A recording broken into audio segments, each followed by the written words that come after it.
全国夫妻在床上有一个统一的标准，男人说的最多的话就是帮我挠挠后背，女人说的最多的话呢就是你压着我头发了。其实不难发现，两口子盖被也有学问的。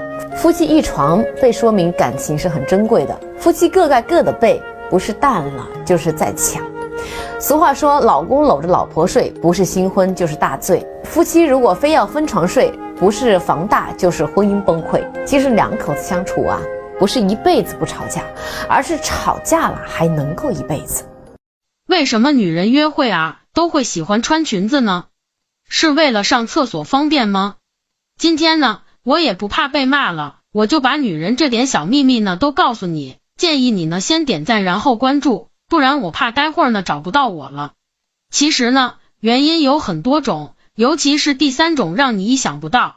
首先呢，穿裙子啊，它能够展示女人的身材和气质，让她看起来更加的自信和优雅。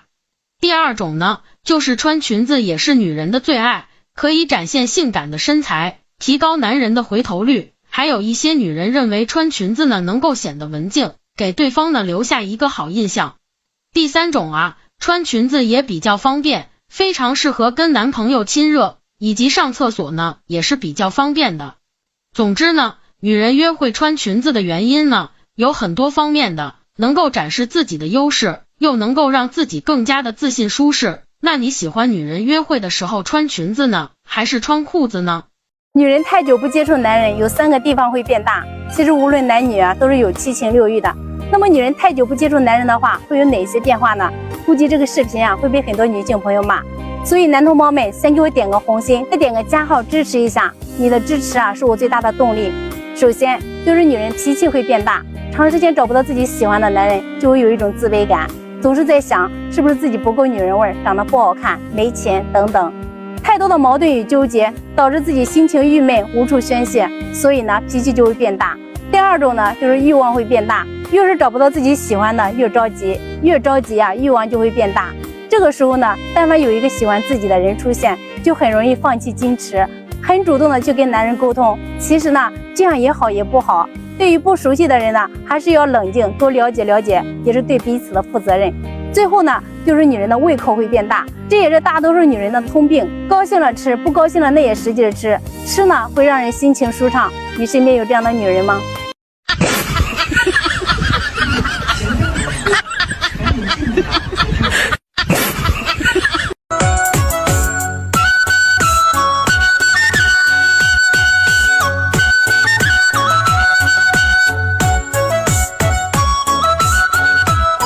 你为啥不能把车借我用一下？我家里人不同意，你不要为难我了好不好？咱俩都这么多年关系了，用一下又不会坏。那你咋不把你借我用一下呢？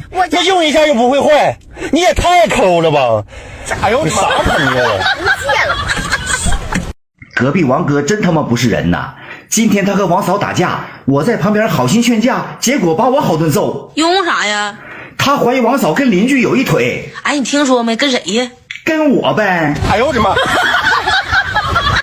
我是吉林的，吉林白城下边通榆的。给个面子，当我把手拿下来的那一刻，不管我美不美，高低夸我2句呗。搂着男人睡，感觉真不累；牵着男人手，胜过喝美酒；听着男人话，什么都不怕；亲着男人嘴，就像喝蜜水。哎呦我的妈！男人就是好。哥给你1万块钱，你让哥切一口，行不？行。哥，你怎么不亲呢？我没有钱，我就是问问你，看行不行？哎呦我的妈！媳妇儿啊，你是不是跟隔壁王嫂去洗澡了？你怎么知道的呢？你这也太聪明了吧！我聪明啥呀？你咋把隔壁王嫂的小背心拿回来了呢？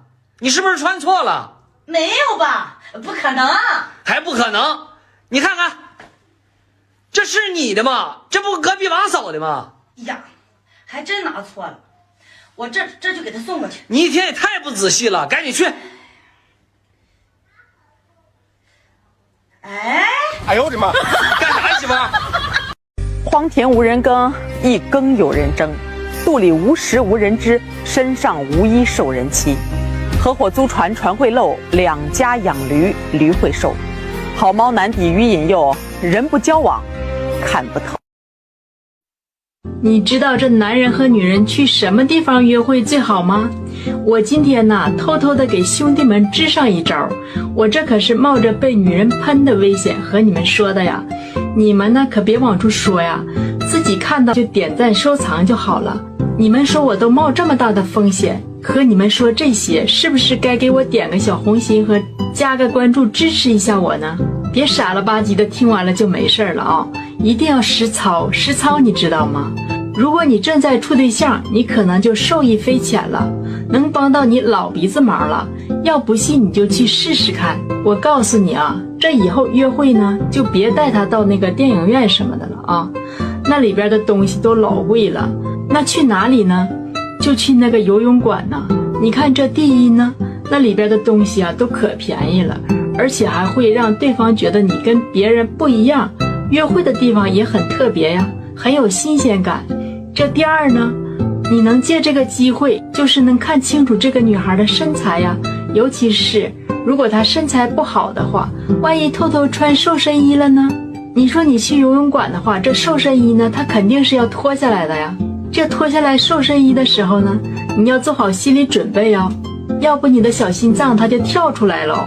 这第三呢，无论她脸上涂了多厚的化妆品都没用，等到她在水里钻出来的时候啊，那是纯素颜，这黢黑的满脸麻子坑啥的，就直接让你看得清清楚楚啊。这第四呢，也是最重要的，就是在游泳馆里约会啊，如果她不会游泳，你就趁这个机会，你就把游泳给她教会了，省得你们结婚以后啊，她就问你一个很无奈的问题，还很无聊的问题，就是她该问你了，老公啊，我和你妈掉水里了，你先救谁呀？请问英雄难过美人关，下一句是什么呢？